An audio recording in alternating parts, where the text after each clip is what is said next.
নমস্কার বন্ধুরা, বাঙালি রান্নাঘরে আরও একটি নতুন ভিডিওতে আপনাদের স্বাগত জানিয়ে আজকে রান্নাবান্না আমি শুরু করছি। আজকে করব মটর ডালের ধোকা আর আলু পোস্ত। তো পুরো ভিডিওটা আপনারা আমার সঙ্গে থাকুন। ধোকা আর আলু পোস্তর জন্য এবার আমি আলুগুলোকে সাইজ করে কেটে নেব।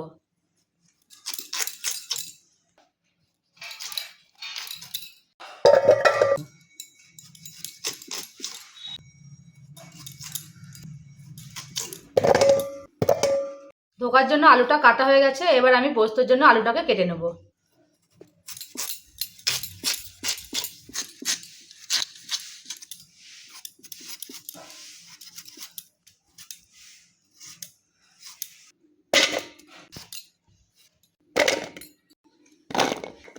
মটর ডালটা এবার আমি বেটে নেব।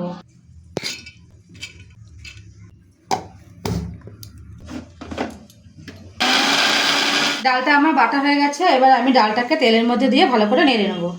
কড়াইতে তেল দিয়ে দিচ্ছি। তেলটা গরম হয়ে গেছে, এবার আমি ডালটাকে দিয়ে দেবো।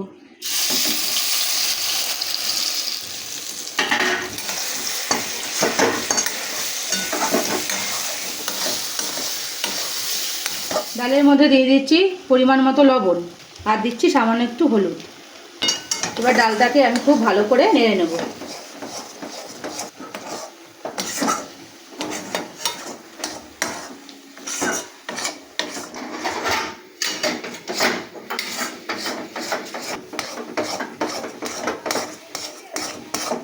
ডালটা আমি ভালো করে নেড়ে নিয়েছি, এবার আমি থালার মধ্যে ঢেলে নেব।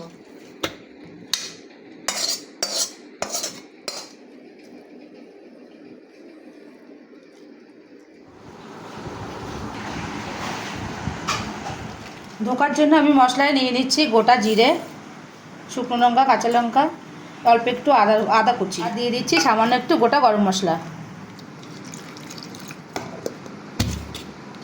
মটর ডালের বাটাটাকে এবার আমি ধোকার আকারে পিস পিস করে কেটে নেব।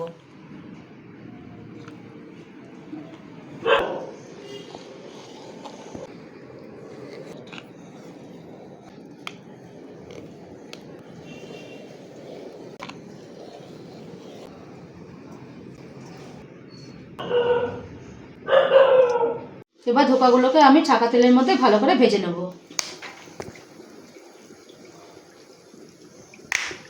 তেলটা গরম হয়ে গেছে, এবার ধোকাগুলোকে আমি একে একে ভেজে নেব।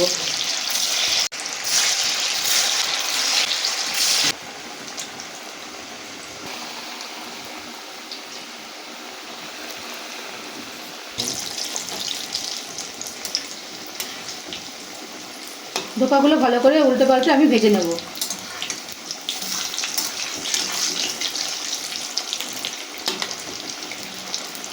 ধোকাগুলো আমার ভাজা হয়ে গেছে, এবার আমি তুলে নিচ্ছি।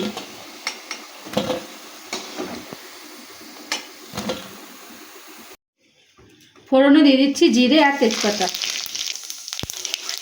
এবার দিয়ে দিচ্ছি কেটে রাখা আলু।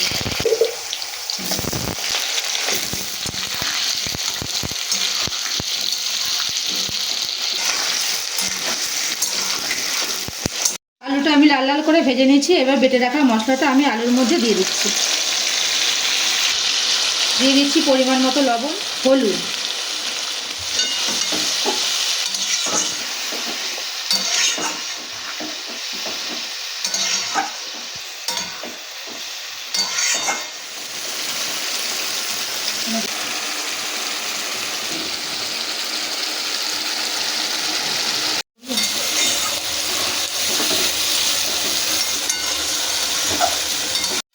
দেখুন বন্ধুরা, আলু আর মশলা খুব ভালোভাবে আমি কষিয়ে নিয়েছি এবং কালারটাও কতটা সুন্দর এসছে। এবার আমি এতে জল দিয়ে দেবো।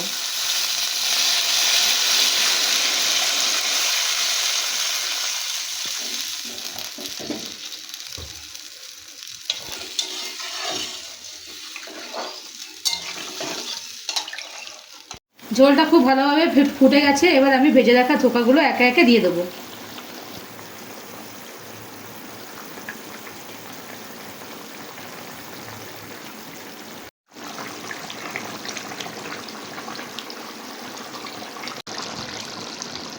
ধোকাটা আমার পুরো রেডি হয়ে গেছে। ওপর থেকে আমি ঘি দিয়ে এবার ধোকাটাকে নামিয়ে নেব।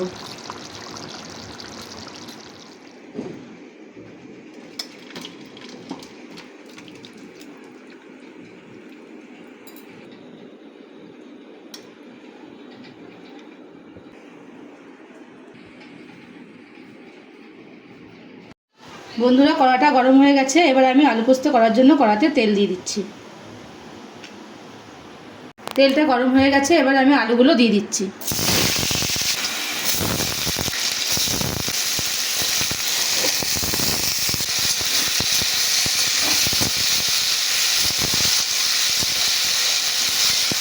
আলুর মধ্যে আমি দিয়ে দিচ্ছি পরিমাণ মতো লবণ, সামান্য একটু হলুদ। এবার আলুটাকে আমি খুব ভালো করে ভেজে নেব।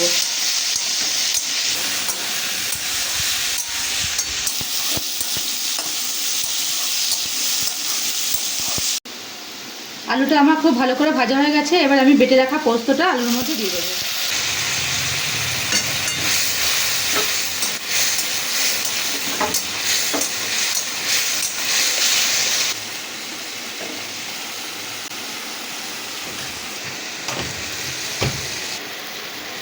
পোস্তর মধ্যে দিয়ে দিচ্ছি স্বাদ মতো চিনি।